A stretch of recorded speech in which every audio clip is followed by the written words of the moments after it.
సత్య టాక్స్కు స్వాగతం. నేను సిహెచ్వి సత్యనారాయణ. ఇప్పుడు కృష్ణా జిల్లా తెలుగుదేశం రాజకీయాల్లో ఇప్పుడు ఆ, ప్రతిసారి ఏదో రకమైన వివాదాలు వస్తున్నాయి.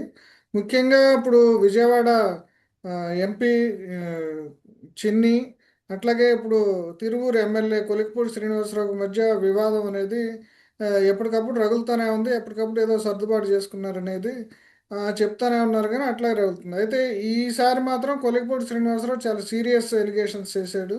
ఆయన చిన్నికి తన తిరువురు టికెట్ కోసం 5 కోట్లు ఇచ్చానని చెప్పేసి దాంట్లో ఏ అమౌంట్లు ఏ సందర్భంలో ఆయన ట్రాన్స్ఫర్ చేసింది, కొన్ని బ్యాంక్ ట్రాన్సాక్షన్స్ ఉంచాడు, కొన్ని మధ్యవర్తుల ద్వారా ఇచ్చానని చెప్పేసి చెప్తున్నాడు.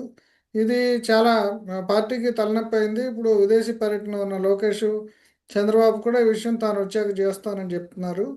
ఆ, అయితే ఈ విషయం మీద ఇప్పుడు మనతో మాట్లాడేందుకు సీనియర్ జర్నలిస్టు అన్నవరపు బ్రహ్మయ్య గారు మనతో ఉన్నారు. బ్రహ్మయ్య గారిని అడిగి మిగతా వివరాలు తెలుసుకుందాం. నమస్కారం అండి బ్రహ్మయ్య గారు. నమస్తే అండి సత్యనారాయణ గారు. అదే ఇప్పుడు ఇప్పుడు మీరు ఇదే టీడీపీ వ్యవహారం అనేది తెలుగుదేశానికి సంబంధించి అది పద్దాక వివాదం అవుతుంది. ముఖ్యంగా కేసినేని చిన్ని వర్సెస్ ఇప్పుడు కొలికిపూడి శ్రీనివాసరావు అనేది అది ఆ, రగులుతానే ఉంది. ఏంటి అసలు ఇప్పుడు రీసెంట్గా జరిగింది ఏంటి, ఏం జరిగింది? ఇప్పుడు ఇది కొత్తగా కొలికిపూడి శ్రీనివాసరావుకి సంబంధించి కొత్తగా వస్తున్న అంశాలు కాదండి. నిజానికి ఆయన ఎన్నికైన దగ్గర నుంచి ఎన్నికైన 6 నెలలకే వ్యవహారం బయటపడింది, గొడవలుగా ఉన్నాయి. అయితే క్రమంగా వ్యవహారం బయటకు వస్తున్నది ఏమిటంటే కూడా ఈయన కేసినేని చిన్ని ఎంపీ ఎవరైతే ఉన్నారో ఆయన కాస్త బలహీనంగా ఉన్నటువంటి పార్టీ పరంగా కానీ కులపరంగా బలహీనంగా ఉన్నవారు అంశాల్లో తలదూస్తున్నారు అని చెప్పేసి వార్తలు వస్తున్నాయి. ఇప్పుడు యాక్చువల్గా వీళ్ళ యొక్క ప్రధానమైన అంశం ఏంటంటే ఈ డబ్బులు ఇచ్చాను ఇవన్నీ కూడా ఎందుకు వచ్చినాయి అంటే ఒక మార్కెట్ యార్డ్ చైర్మన్ కి సంబంధించినటువంటి నియామకాల వ్యవహారాల్లో, అట్లాగే లోకల్ బాడీస్ కి సంబంధించి, అంటే లోకల్ బాడీస్ అంటే అయితే మామూలుగా నియామకాలు ఉంటాయి కదా, ఆ అవును. నియామకాలకు సంబంధించి ఉమ్. వ్యవహారంలో వీళ్ళకి అభిప్రాయ భేదాలు వచ్చాయని చెప్పి తెలుస్తోంది. ప్రధానంగా ఈ మార్కెట్ యార్డ్ చైర్మన్ కి సంబంధించిన వ్యవహారంలో శాసనసభ్యుడిని కాదని కూడా ఎంపీ గారు చెప్పినటువంటి అభ్యర్థిని ఎంపిక చేస్తున్నారని చాలా విషయాలు, అట్లాగే ఆలయాలకు సంబంధించినటువంటి నియామకాలకు సంబంధించిన విషయంలో కూడా ఎంపీ గారికి ప్రాధాన్యత ఇస్తున్నట్లుగా కూడా సమాచారం వస్తుంది. ఈ నేపథ్యంలో ఇక చాలా కాలం జరుగుతుంది కాబట్టి ఇక తాడోపేడో తేల్చుకోవాలనే నిర్ణయానికి ఈ కొలికిపూడి వచ్చినట్లుగా అర్థమవుతుంది మనకి. ఈ ఈ కారణంగానే ఇద్దరి మధ్య అభిప్రాయ భేదాలు వచ్చాయి దీనికి అంటే ఆయన సంబంధించి. చాలా ఇక తీవ్రమైన ఆరోపణలు చేసినట్టు కనిపిస్తుందండి. అంటే ఇసుక దందాలు ఇవే అవునండి, కాకుండా గంజాయి అవునండి, గంజాయి దందా కూడా చేస్తున్నాడని చెప్పేసి, అంటే చాలా అది పార్టీకి డ్యామేజింగ్ కదా. అంటే ఎందుకని అంత అవునండి. తీవ్రమైన ఆరోపణలు చేయాల్సిన పరిస్థితి ఏర్పడింది? చెప్పారు కదా, ఇప్పుడు ఆయన అస్తిత్వానికే ఇబ్బంది కలిగే పరిస్థితి వచ్చింది. కొలికిపూడి అస్తిత్వానికి ఆ, ప్రమాదం ఏర్పడే స్థితి వచ్చినప్పుడు ఇక అటో ఇటో తేల్చుకోవాల్సిన పరిస్థితి ఏర్పడింది ఆయనకి. సో అంటే కొంచెం ఆ, దానివల్ల అది ఖచ్చితంగా అనివార్యంగా అతను తాను ప్రూవ్ చేసుకోవాల్సింది కదా, అందుకోసం ఇంకా తప్పనిసరి పరిస్థితులు బయటపడ్డాడేమో అనిపిస్తోంది నాకు చూస్తూ ఉంటే. అందుకంటే ప్రతి వ్యవహారంలోనూ కూడా పార్లమెంట్ సభ్యుడి ప్రమేయం ఉన్నట్లుగా ఆయన ఫీల్ అవుతున్నాడు. నియోజకవర్గానికి సంబంధించి తిరువూరులో అవును. ప్రారంభంలో కూడా కార్యకర్తలందరూ కూడా అక్కడ 2 గ్రూపులుగా విడిపోయి ఉన్నారు. మెజారిటీ గ్రూప్ అయిన కేసినేని చిన్ని తరఫున ఉంటే మైనారిటీ గ్రూపు శాసనసభ్యుని పక్కన ఉన్నారు. దాంతో ఆయన శాసనసభ్యులు కార్యకర్తల్ని ప్రోత్సహించడం, కార్యకర్తలకి తన కార్యాలయానికి రప్పించుకోవటం, ప్రతి చిన్న విషయానికి కూడా పోలీసులతో మాట్లాడే విషయంలో కూడా అక్కడ శాసనసభ్యుడు ఉన్నప్పటికీ కూడా కేసినేని చిన్ని ఆఫీస్ నుంచి పోలీసులతో మాట్లాడటం వంటి అంశాలన్నీ కూడా చాలా అంశాలు ఆ మన శాసనసభ్యునికి ఇబ్బంది కలిగించాయని చెప్పి అర్థమవుతుంది.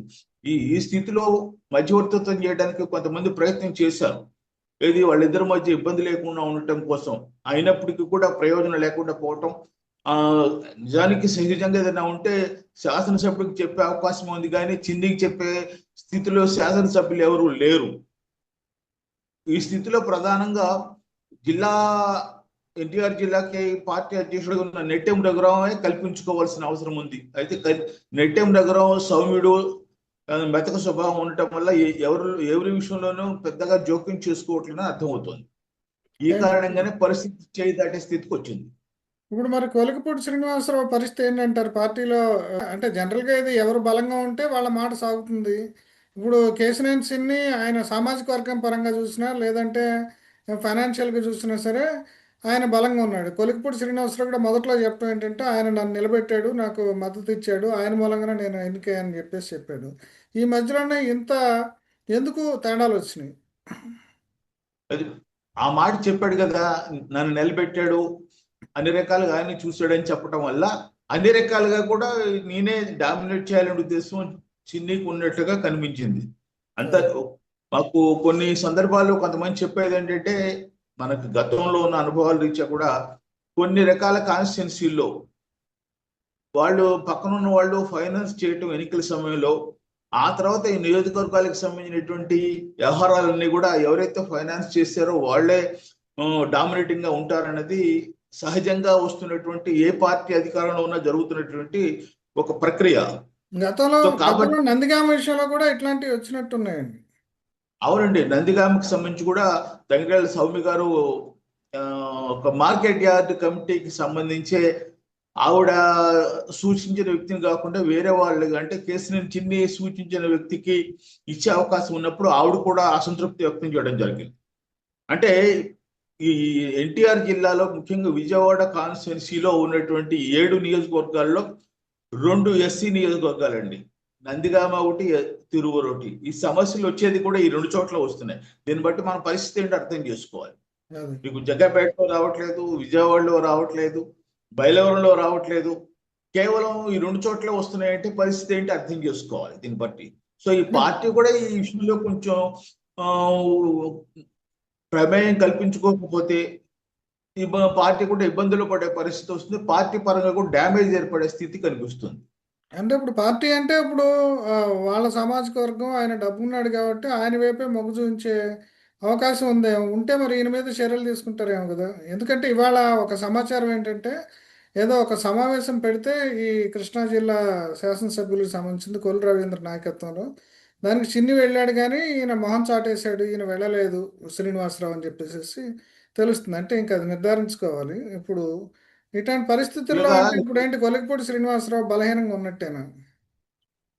బలహీనంగా ఉన్నాడు అంటే వ్యక్తిగా ఆయన చాలా బలవంతుడు అండి. చెప్పాలంటే వ్యక్తిగా స్థిరంగా మాట్లాడే వ్యక్తి ఆయన.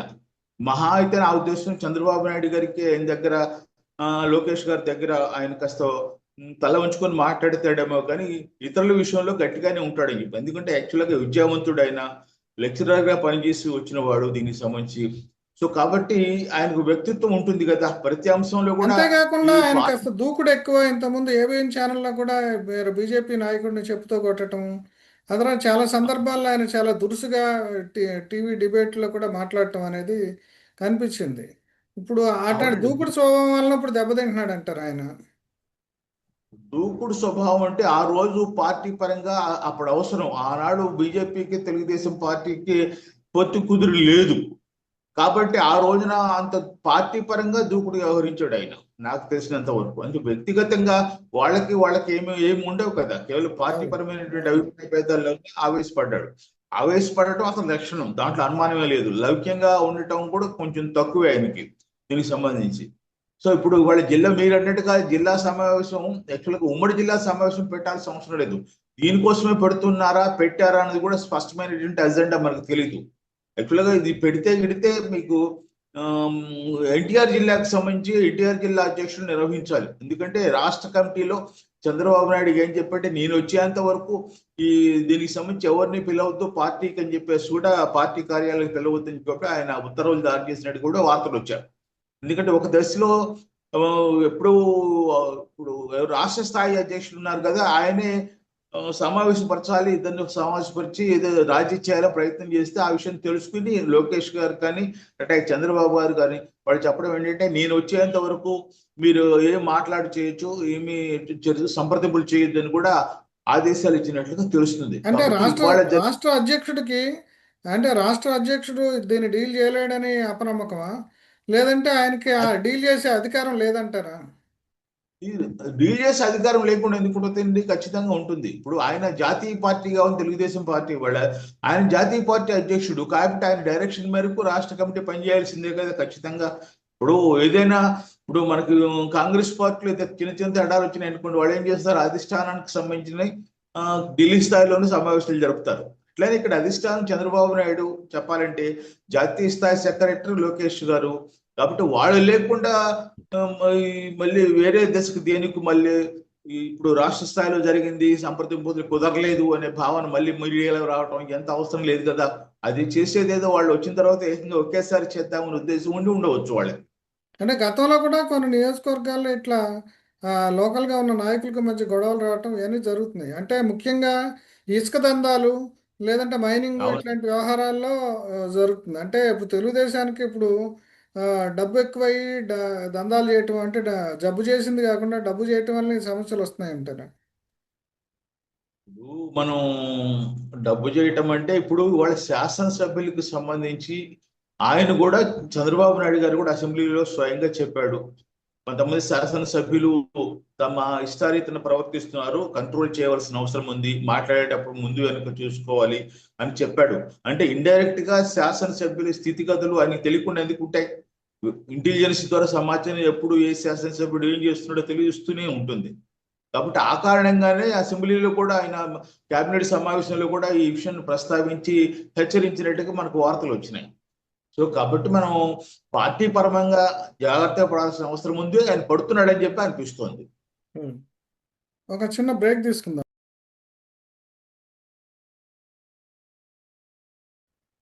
అంటే విజయవాడ లోక్సభ నియోజకవర్గంలోనే ప్రతిసారి ఈ మధ్యకాలంలో గొడవలు వస్తున్నాయి. గతంలో కూడా అక్కడ ఎంపీగా ఉన్న కేశినేని నాని కూడా ఈయన బ్రదరు, ఇప్పుడు ఆయన కూడా పార్టీ మీద అసంతృప్తి, నెమ్మది నెమ్మదిగా చంద్రబాబు మీద అసంతృప్తి వచ్చి చివరికి ఆయన ఏకంగా పార్టీయే వీడిపోవాల్సిన పరిస్థితి ఏర్పడింది. ఈసారి ఇక్కడ గతంలో యాక్చువల్గా గద్దె రామ్మోహన్ ఇట్లాంటి వాళ్ళందరూ ఎంపీలుగా ఉన్నప్పుడు ఇట్లాంటి అంశాలు ఏమీ పెద్ద కాంట్రవర్సీస్ కానీ ఏమి కనపడే కాదు. అంటే లోపల ఉండేమో మనకు తెలియదు కానీ ఇప్పుడు ఎందుకని ఇట్లా వీధిన పడే పరిస్థితి ఏర్పడుతుంది విజయవాడ లోక్సభ నియోజకవర్గంలో? మీరు గుర్తు చేసినట్లుగా కేసినేని నాని ఈయన చిన్ని ఇద్దరు అన్నదమ్ములు. అదండి. యాక్చువల్ గా ఆ కేసినేని నానికి సంబంధించినటువంటి వచ్చినటువంటి అంశాలు ఆరోపణల నేపథ్యంలో చిన్ని క్యాష్ చేసుకొని పార్టీ పరంగా నిలబడటం ద్వారానే ఇప్పుడు వాళ్ళ అన్న స్థానంలో తమ్ముడు సీట్ పొందాడు దీనికి సంబంధించి.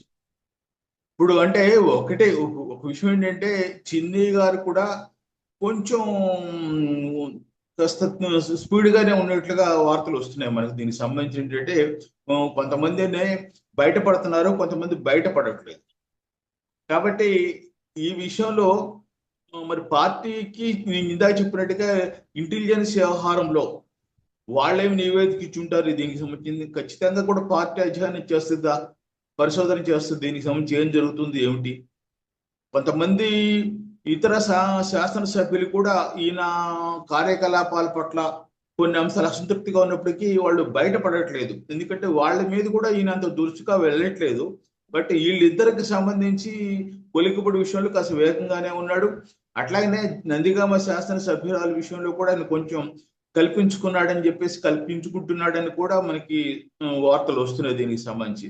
అంటే ఈ సో మధ్య కాబట్టి విజయవాడ ఉత్సవాల సందర్భంగా కూడా ఆయన ఏదో డబ్బులు కలెక్ట్ చేశాడు అనేది ఒకటి వచ్చింది. నెక్స్ట్ రోజు ఈ ఆఫీసులో ఇసుక దందాలు, ఈ మైనింగ్ వ్యవహారాలకు సంబంధించి ఇది ఒక సెంటర్ పాయింట్ అయిపోయింది అనేది గుసగుసలు కూడా వినిపిస్తున్నాయి కదా. దీని మీద ఏం చెప్తారు? విజయవాడ ఉత్సవాల సందర్భంగా వాళ్ళు ముందుగానే చెప్పారండి, ఇది ప్రభుత్వం నిధులతో చేస్తున్నట్టు కార్యక్రమం కాదు, పబ్లిక్ నిధుల నుంచే వాళ్ళు కలెక్ట్ చేసే చేస్తున్నారని చెప్పేసి సమాచారం. అంటే ఇప్పుడు మీకు ఇన్ఫ్రాస్ట్రక్చర్ పరంగా ప్రభుత్వం సహకారం తీసుకున్నారు, కానీ నాకు సంబంధించి నాకు తెలిసినంత వరకు ఇతరత్ర అంశం ప్రైవేట్ పరంగానే ప్రైవేటు వ్యక్తుల నుంచే ఈ నిధులు సమకూర్చుకున్నట్టు తెలిసింది. వాళ్లే ప్రకటించారు కూడా ఒక సందర్భం. సో కాబట్టి అవన్నీ ఆరోపణలు రావడం సహజం, దాని గురించి పెద్ద పట్టించుకోవాల్సిన అవసరం లేదండి. ఇప్పుడు పార్టీ పరంగా సమన్వయం పెంచే విధంగా పార్టీ నిర్ణయం తీసుకోవాల్సిన అవసరం ఉంది. ఇక్కడ పార్టీ పరంగా సమన్వయం తీసుకోకపోతే పార్టీకి బాగా డ్యామేజ్ జరిగే అవకాశం ఉంది. ఎందుకంటే ఎంత దాకా వెళ్ళిందంటే గంజాయిలు లేకపోతే మద్యాలు మామూలుగా ప్రాంతాల్లో అనాథలుగా నిర్వహించినటువంటి అంశాల దాకా వెళ్ళిందంటే ఇది సమస్య తీవ్రంగా ఉంది. పార్టీకి చూస్తూ ఊరుకుంటే పార్టీ తీవ్రంగా నష్టపోయే ప్రమాదం మాత్రం ఉంది. అంటే ఇప్పుడు ఇవన్నీ దందాలు చేసి ఏదో ఒకటి చేసి డబ్బులు సంపాదించిపోతే రేపు ఎలక్షన్స్లో ఇప్పుడు 40 కోట్లు 30 కోట్లు వాళ్ళు ఖర్చు పెట్టాలి అంటే ఎట్లా ఖర్చు పెడతారు అనేది. ఏమంటే ఇది అందరూ బహిరంగ రహస్యం, సహజంగా జరిగేది. ఎందుకంటే ఎన్నికలు మనకి తెలియకుండానే వాడు కొంతమంది వ్యక్తులు కావాలని చెప్పేసి ఎన్నికలను మధ్య తరగతి పేద ప్రజలకు అందనంత దూరం తీసుకెళ్లిపోయారు. దీనికి సంబంధించి దీన్ని తీసుకెళ్తే ఎవరి పాత్ర ఎంత ఉన్నది అందరికీ తెలిసిన వ్యవహారం దీనికి సంబంధించి. సో ఆ, కాబట్టి నిజంగానే కోట్ల రూపాయలు ఖర్చు పెట్టే స్థితిలో ఉన్నప్పుడు, సహజంగా వ్యాపారంగా మారినప్పుడు, డబ్బు ఖర్చు పెట్టినప్పుడు వ్యాపారస్తులు ఏం చేస్తారు? పెట్టుబడులు పెడతారు, లాభాలు తీసుకుంటారు. వీళ్ళు కూడా కోట్ల రూపాయలు పెట్టుబడి పెడుతున్నారు, లాభాలు ఆర్జించాలి, కనీసం వచ్చిన పెట్టుబడి అయినా రావాలని భావిస్తారు కదా. సో ఎన్నికల వ్యవస్థలో మార్పు రాకపోతే ఇటువంటి స్థితిని మనం చేయగలిగింది ఏం లేదు. కొంతమంది రహస్యంగా చేస్తారు, కొంతమంది బహిరంగంగా చేస్తారు. తెలివిగల వాళ్ళు, సామర్థ్యం ఉన్న వాళ్ళు రహస్యంగా చేస్తారు. సామర్థ్యం తక్కువ ఉన్న వాళ్ళు, తెలివితేటలు తక్కువ ఉన్న వారు ఓపెన్ గా చేస్తారు. అంటే ఈ మధ్యలో మొత్తం ఇంకొక మాట కూడా విన్నానండి నేను. అంటే తెలుగుదేశంలో ఇంతకుముందు అంతో ఎంతో సిన్సియర్గా ఉన్నాళ్ళు, అంతో ఎంతో పార్టీకి విధేయులుగా ఉన్నాళ్ళు. ముఖ్యంగా అయ్యన పాత్రుడికి సంబంధించి నేను ఒక విషయం విన్నాను. అయ్యన పాత్రుడుకి ఆల్రెడీ పార్టీ ఖర్చు పెట్టింది మొన్న. వాళ్ళ కొడుకు అనకాపల్లి ఎంపీ సీట్ ఆయన ఆశించాడు. కానీ దీనికి దానికి రెండిటికి ఖర్చు పెట్టడం కష్టం అనే ఉద్దేశంతో ఆయన ఆ సీట్ని సీఎం రమేష్కి వదులుకోవాల్సి వచ్చింది.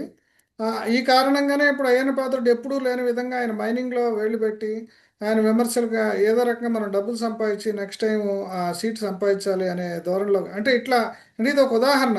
అంటే ఆ పాతకాలం కొన్ని విలువలంటే వాళ్ళు ఎంతో కొంత అంటే ఇంత జగన్మోహన్ రెడ్డి సమయంలో దోపిడీలు చేసినట్టు మైనింగ్ మీద కాకుండా ఒక పద్ధతిగా ఉన్న వాళ్ళు కూడా ఇప్పుడు వాళ్ళ పందా మార్చుకోవాల్సి వచ్చిన పరిస్థితి ఏర్పడుతుందంట అని అంటున్నారు. ఇప్పుడు మీరు చెప్తున్నది కొంతమేరకు నిజమేనండి. చాలా మంది కూడా పార్టీ టికెట్లు ఇచ్చి ఆ ఆ సమయంలో అడుగుతున్నారు, మీరు ఎంత పెట్టుబడి పెడతారు, మీరు ఏ మేరకు పార్టీకి సహాయం అందిస్తారు, మీరు ఏ విధంగా ఎన్నికలు గెలవటానికి మీ దగ్గర ఉన్నటువంటి సదుపాయాలు ఏమిటి అని పార్టీ ఎంక్వైరీ చేసి ఇస్తుంది. అట్లా ఎంక్వైరీ చేయకుండా ఇస్తే వాళ్ళు ఓటమి పాలవుతున్నారు కదా. ఎందుకంటే వాళ్ళకి ఇష్టమున్నా లేకుండా డబ్బు ప్రధానమైనటువంటి అంశంగా మారింది వాళ్ళ ఎన్నికల్లో. అటువంటప్పుడు ఇందాక చెప్పాను కదా మీకు, తెలివి గల వారినే రహస్యంగా చేసుకుంటున్నారు. రహస్యంగా వ్యాపారంలో ముందుగా సంపాదించుకొని పెట్టుబడితో వచ్చేవాళ్ళు కొంతమంది మొన్నదాకా రాజకీయాల్లో లేరు.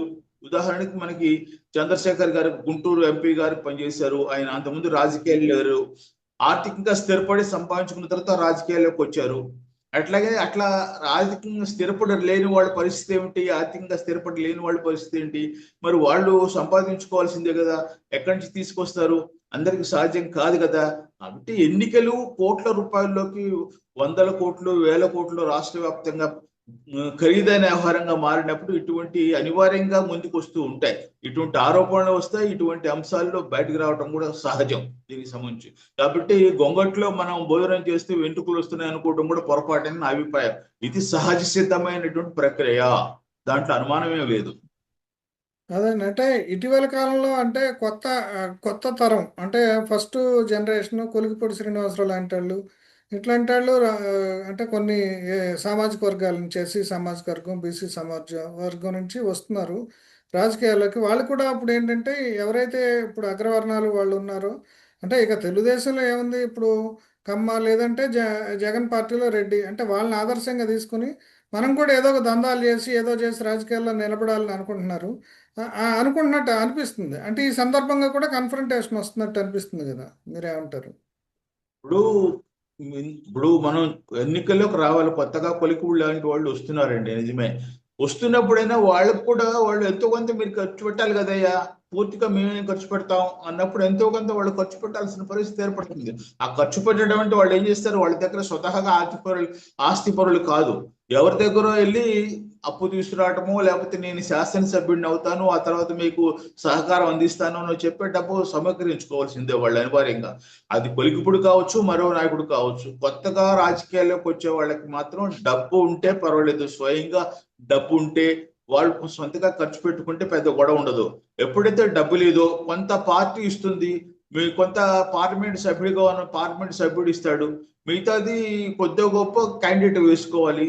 ఇది ఒక కల్చర్ గా మారిపోయింది. అసెంబ్లీ ఎన్నికలు, పార్లమెంట్ ఎన్నికలు ఒకేసారి జరిగే పక్షంలో ఖచ్చితంగా ఆ నియోజకవర్గం పార్లమెంట్ లోక్సభ స్థానంలో ఉండే 7 నియోజకవర్గాల బాధ్యత పార్లమెంట్ సభ్యుడికి అప్పగిస్తున్నారు. ఆయన పార్లమెంట్ సభ్యుడు ఒకటో రెండో నియోజకవర్గాలకు సొంతగా పెట్టుబడి పెట్టినా కొన్ని పార్టీ పెట్టినప్పటికీ కూడా బలహీనంగా ఉన్న వ్యక్తుల విషయంలో మాత్రం పార్లమెంట్ సభ్యుడిదే బాధ్యతగా ఉంటుంది. ఇవన్నీ అందరికీ తెలిసిన రహస్యాలు, బహిరంగ రహస్యాలు. కాబట్టి మనం ఏమి మాట్లాడుకోలేము దీనికి సంబంధించి, అందరికీ అంటే తెలిసిన వ్యవహారం. గతంలో తాడికొండ నియోజకవర్గం రాయపాటి సాంబశివరావు సొంతూరులో ఎప్పుడు డొక్క మాణిక వరప్రసాదే ఎప్పుడు నిలబడేవాడు. ఆయనకి మొత్తం ఖర్చులన్నీ కూడా వాళ్ళే చూసుకునేవాళ్ళు. కానీ వాళ్ళకి ఎప్పుడు కన్ఫరంటేషన్ రాలేదు. అంటే వాళ్ళకి ఎప్పుడు కన్ఫరంటేషన్ ఇట్లా వచ్చినా ఇట్లా బజార్న పడే పరిస్థితి రాలేదు. ఇప్పుడు ఎందుకని ఇక్కడ ఈ పరిస్థితి వచ్చింది? సర్దుకుంటే అయిపోద్ది. ఇప్పుడు నేను చెప్పేది, కొలికిపూడి ఆవేశపరుడు అండి, సర్దుకోలేకపోతున్నాడు. అదండి. ఆవేశపరుడు సర్దుకోలేకపోతున్నాడు కాబట్టి కాన్ఫరంటేషన్ వస్తుంది. సహజంగా వీళ్ళేమనుకుంటారు, నేను పెట్టుబడి పెట్టి నేను అన్ని చేస్తేనే కదా గెలిచింది, వాళ్ళు నాకే ఎదురు తిరుగుతాడు ఏంటి అనే భావన లోక్సభ సభ్యుడికి వస్తుంది. దానికి సంబంధించి అంటే ఈ వ్యవహారంలో ఇప్పుడు పార్టీ కొలిక్పూడి మీద చర్య తీసుకునే అవకాశం ఉందా? లేదంటే ఎందుకంటే పోయినసారి కూడా ఆయన నియోజకవర్గంలో గొడవలు వాటి మీద ఈ వర్ల రామయ్య, ఇప్పుడు చిన్ని వీళ్ళందరితో కమిటీ వేసి విచారణ చేశారు. తర్వాత ఆయన కొంచెం తగ్గినట్టు కనపడ్డాడు. ఇప్పుడు ఏంటి పరిస్థితి? ఇప్పుడు అంత ముందు ఉన్నది కార్యకర్తలకు సంబంధించిన అంశంలో, కార్యకర్తలు కొంత ప్రెస్ కు సంబంధించిన కొన్ని అంశాల్లో విభేదాలు వచ్చినప్పుడు ఇది జరిగింది. ఇట్లా డైరెక్ట్ గా ఆ సందర్భంలో లోక్సభ సభ్యుడి యొక్క ప్రమేయం లేదు. అయితే ఆ సంఘటనలకు కూడా వెనకాల లోక్సభ సభ్యుడే ఉన్నాడు అనేది ఇవాళ కొలికిపూడి భావన. అందువల్ల తాడోపేడ తోచుకోవాలి, ఎంతకాలం మనం అడిగి మడిగి ఉండాలి అనే భావనలో ఉన్నట్టుగా అర్థమవుతుంది. కాబట్టి పార్టీ కూడా తొందరపడి ఒకళ్ళ మీదే చర్య తీసుకుంటుందని చెప్పి నేను అనుకోవట్లేదు. ఓకే. అంటే ఈ వ్యవహారం చివరికి ఫైనల్ గా అప్పుడు ఏం చెప్తారు? ఎక్కడికి వెళ్ళే అవకాశం ఉంది? దీనికి సంబంధించి నాకు తెలిసి చంద్రబాబు నాయుడు గారు లేదా లోకేష్ గారు కూర్చోబెడితే పరిష్కారం జరుగుతుందని అని అనుకుంటున్నాను. ఖచ్చితంగా వాళ్ళ మించి మాత్రమే కార్యక్రమం పోదు. ఎందుకంటే ఇద్దరు కూడా వాళ్ళు చెప్తే వింటారు దీనికి సంబంధించి. ముఖ్యంగా చిన్నీకి సంబంధించి చెప్పగల వ్యవహారం అధిష్టానానికే ఉంది. చిన్నీకి ఇంకెవరు చెప్పలేరు. లోకేష్ బాబు చెప్పాలి, లేదంటే చంద్రబాబు గారు చెప్పాలి. చిన్నీకి చెప్పగలిగే సామర్థ్యం నాకు తెలిసి మిగతా వాళ్ళకి ఎవరికి లేదు. పార్టీ స్థాయి అధ్యక్షులు, జిల్లా స్థాయి అధ్యక్షులకు రాష్ట్ర కమిటీ వాళ్ళు చెప్తే వింటాడని నేను అనుకోవట్లేదు. ఇది ఏదైనా పరిష్కారం కావాలంటే ఖచ్చితంగా లోకేష్ గారు లేదా చంద్రబాబు గారు కల్పించుకుంటే మాత్రం పరిష్కారం అవుతుంది. ఓకే. థ్యాంక్ యూ అండి.